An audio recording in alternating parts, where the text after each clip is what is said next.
Hey boys, it's HarmNone. As you can hear, my voice is still a little bit messed up, but we're getting there. So hopefully this is the last video that I have to make with this broken, disgusting sounding voice. In today's video, we're going to be going over the top 10 Japanese cars or JDM cars in Grand Theft Auto Online Part 2. So I've already done a video going over some other JDM cars. I will link it in the pinned comment down below if you haven't seen it already, because I can already see the comments coming in about where is X car. Chances are it's probably in Part 1. Anyway guys, we're going to get started with number 10. At number 10, we have the Kuruma. Now this thing goes for $95,000 if you have the trade price unlocked, or $126,000 if you do not have the trade price unlocked. And for that price, you do get a pretty good performing vehicle. This thing is within the sports category, and unfortunately it's not fast enough to the point where you're actually going to win any races.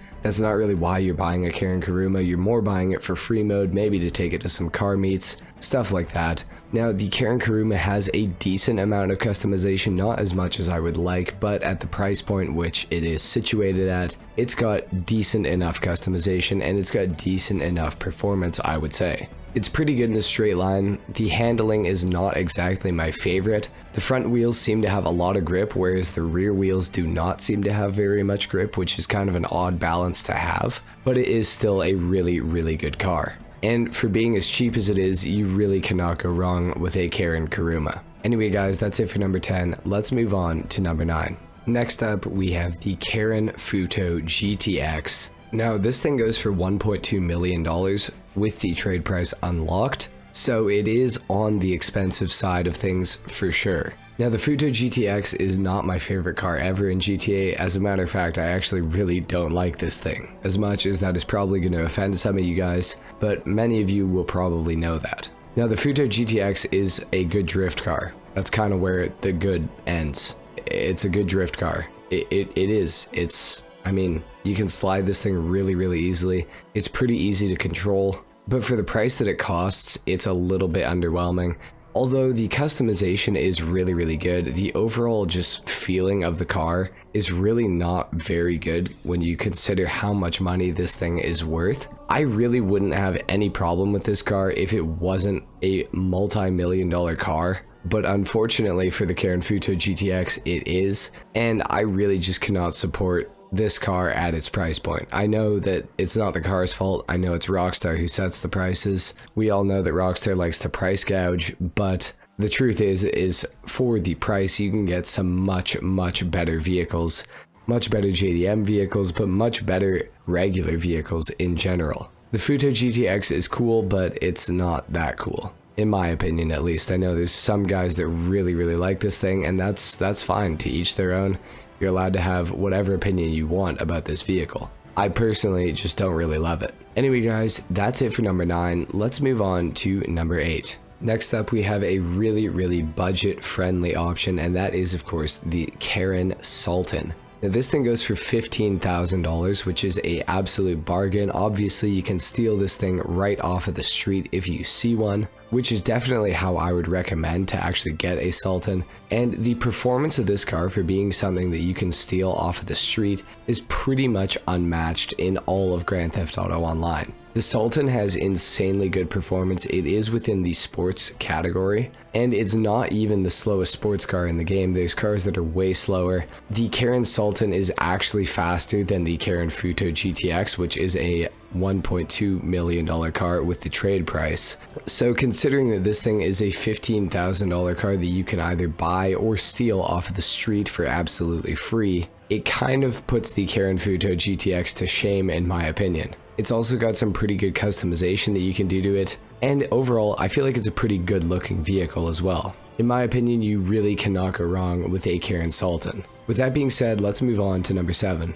Next up, at number 7, we have the Calico GTF. This thing goes for between $1.5 and $2 million if you do not have the trade price unlocked. Now, I can already hear a couple of people screaming and crying in the comments right now that the Calico GTF is so high on this list, and I will explain why. The Calico GTF is a good car. Don't get me wrong. It's very fast in a straight line, it has good acceleration, and it has a really good top speed. However, it has been nerfed since the Tuners DLC came out, so it is a little bit worse than when it initially released. On top of that, the Calico GTF has absolutely unbearable understeer. This thing will not turn. Like, it's almost like the front tires are made out of wood and the rear tires are made out of rubber. It's absolutely ridiculous the lack of grip that this thing has at the front end of the vehicle. You cannot pay this thing to turn sharply at all. The steering response is absolutely god-awful,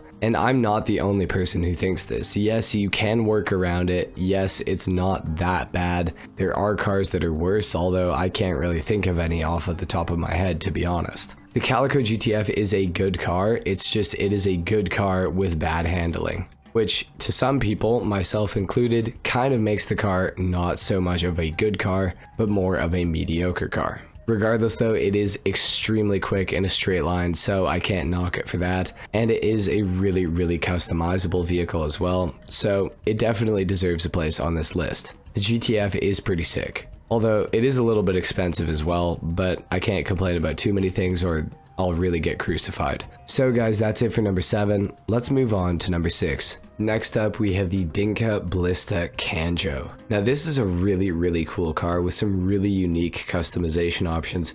As you guys can see, there is a turbo sticking through the hood of this vehicle. This is a bit of a rice rocket. This thing is absolutely awesome, and it only costs between $435,000 if you have the trade price and $580,000 if you do not have the trade price, which yes, that is a lot of money for a Honda Civic, but it is a really cool Honda Civic. Now this thing actually does have some pretty decent performance, I'm not gonna lie. The handling is much better than the Calico GTFs, despite this thing being front wheel drive, which is never a very good handling car. But still, it manages to be better than the Calico GTF, so go figure. The customization options on this vehicle are also really awesome. I know I already kind of briefly touched on that, but there is so much that you can do to this thing to make it unique and make it your own. It's pretty damn cool, and you can make this thing just look so clean.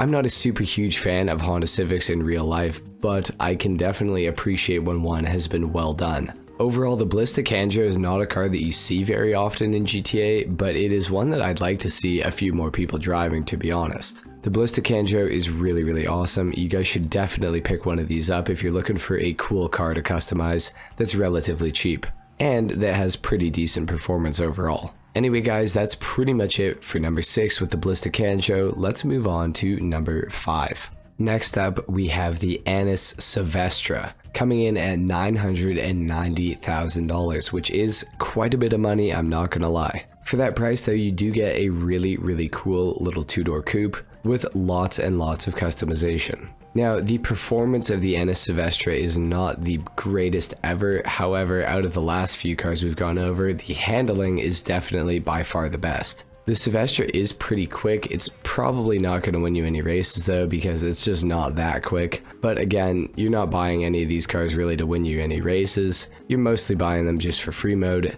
and maybe taking them to an occasional car meet. The Sylvestre is a great car to take to car meets because a lot of people really dig this car. It's got tons of customization you can do to it as well, and pretty much all of the customization options work really well. As you guys can see, this thing has wide fenders on it, and they actually line up pretty well with the wheels of the actual car, which is very nice because if you know anything about the Kirin 190Z or most cars that have wide body kits in GTA, you know that usually the wide body is wide, but the wheels are pretty far inside of the wide body kit at the normal body line of the car. So with the ENUS Sylvestre, actually having them out to where the wheel wells are is pretty cool. The Sylvestre is definitely one of my favorite JDM cars in the entire game, hence it being placed pretty high on this list. And for $990,000, you really cannot go wrong with this thing. Yes, it's a touch on the expensive side, but it could be a lot more expensive, and I probably still would have bought this thing. The Sylvestre is a fantastic car. You guys should definitely pick this thing up if you want to do some customization and have a clean, sort of older looking car. Anyway, with that being said, let's move on to number 4. Next up, we have the Jester RR. Now obviously this thing is based off of the Toyota Supra Mark V in real life. And honestly, Rockstar did a really great job with the overall look of this vehicle. It's super realistic, and it's a pretty damn good car. Now that's not to say it doesn't have its share of problems. This thing does cost a lot of money, coming in at $1.5 million with the trade price unlocked, and if you don't have the trade price, it's even more than that. Now 1.5 mil is a lot of money to spend, especially when you consider that the Calico GTF also costs as much as this thing does. The Calico GTF is a much better performing vehicle, however I must say that the Jester is a much better handling vehicle. I would take this thing any day of the week as a car to drive for sure. The Calico's fast in a straight line, but it's not any good in corners, where the Jester RR is okay in a straight line, but it is good in corners. Now the customization on this car is also absolutely fantastic. There is so much that you can do to this thing to make it custom and make it your own, which of course we do like to see. Now I know this thing is not necessarily a purely Japanese car, haha, Supra, BMW, Toyota, whatever, in real life obviously with the Mark V, but it is still a really great little Japanese car, mostly Japanese car, I should say. And it's definitely one to look out for in Grand Theft Auto Online. If you guys are a fan of the Supra, obviously you're probably going to already own this, or it's probably already on your list, but if you didn't know, it is a pretty damn good car. Anyway guys, that's pretty much it for number 4. Let's move on to number 3. Now next up we have a car that I'm sure you guys are probably not expecting to see on this list, and I'm sure that somebody is probably going to tell me that this thing is not a JDM car. Well, the car is technically an Emperor, which is supposed to be Lexus in Grand Theft Auto Online, and I would say that this thing has a bit of a resemblance to the Lexus LFA in real life, or maybe even the Toyota FT1 concept car, which was pretty much Toyota's attempt at the Supra, I think. Now the ETR1 is a full-blown race car in GTA, however you can make it look like this. As you guys can see, I've removed the livery, I've removed the giant spoiler, but the car still has a pretty crazy wide body kit on it and some pretty obvious racing stuff as well. Now the ETR1, when you actually get it going at a decent speed, has insanely good downforce. This car has crazy good handling. It's also got pretty decent acceleration as well, and the top speed is not the greatest, but it's not bad either. Now the ETR1 does come at a cost, which is $2 million. Now for that price you do get a car that is a great performing vehicle. It's also the only supercar on this list. So for the $2 million you do get at least a pretty good performing vehicle. Also, in my opinion, the ETR1 is a pretty clean looking car. Despite all the racing stuff that's on it and everything, it is pretty decent looking. Now I know it's not technically like JDM, you wouldn't think of it as really an import car, but it is a definite Japanese car, and it's definitely a very cool Japanese car. Anyway guys, that's pretty much it for the ETR1. This thing is awesome. If you've never had one in GTA, I would highly recommend picking one up. This thing is so sick. Let's move on to number 2. Next up at number 2, we have the Karin 190Z. Now the Karin 190Z is such a cool car. Unfortunately, this is a car that does suffer from a pretty terrible wide body kit by Rockstar, but if you don't equip the wide body kit, the car is pretty damn good looking, in my opinion at least. Now the performance of this thing is not very great, but again, not exactly what we're looking for all the time. The 190Z has some pretty damn good customization, as well as it has a very unique and very cool looking interior. The interior of this car is one of the best features about it, in my opinion, on top of all the customization you can do as well. Now the handling is not too bad on the 190Z, the acceleration is okay as well, the top speed is pretty weak, but again, it doesn't really matter. Overall, the 190Z is definitely a car that I would recommend, and it comes in at only $900,000, which is not a very bad price at all. The 190Z, in my opinion, is almost a must-have in GTA if you are a fan of JDM cars or old JDM cars. It's so clean, it's got a lot of stuff you can do to it to make it your own and make it unique. You really cannot go wrong with this vehicle at all, except for when it comes to racing. Definitely do not even try to race with this thing. Anyway guys, with that being said, let's move on to the number 1 JDM car within this list. Alright guys, and the number 1 JDM car on this list is of course the Karin Previon. Now this thing has been nerfed since the contract DLC, so it's not as good as it once was, but it is a really damn good car. Obviously, this thing was released with the Tuners DLC, so it has some pretty crazy customization that you can do to it. It is a little bit on the expensive side, coming in at $1.1 million with the trade price unlocked, or $1.5 million without the trade price unlocked. Now for that price though, you do get the #1 fastest coupe vehicle in the entire game, which is pretty nice to have. Now, I don't really know too many people that do coupes races in GTA, but if you do want to do them and you want to have a substantial lead over everybody else in the race, you are probably going to want a Karin Previon. This car is super good because it has great handling, it has pretty good acceleration, not as good as it once was since the nerf of the Tuners cars, but still respectable for sure. It's also a great sounding car, and it's also got a pretty decent top speed as well. Overall, the Karin Previon is the #1 vehicle on this list because I do feel like it is the most overall useful and cool vehicle. Obviously, having tons of customization and also being the fastest coupe in the entire game, both of those things are pretty nice to have, obviously. Of course, being a Tuners DLC vehicle as well, it does have the ability to stance the wheels or unstance the wheels if you don't want them. The Karin Previon is really cool. It's based off of the Toyota Soarer in real life, which is a Japanese exclusive vehicle, and a very cool one at that. Anyway guys, that is pretty much it for the Karin Previon. This thing is absolutely amazing. You guys should definitely pick this thing up, especially if you're trying to get into racing in GTA.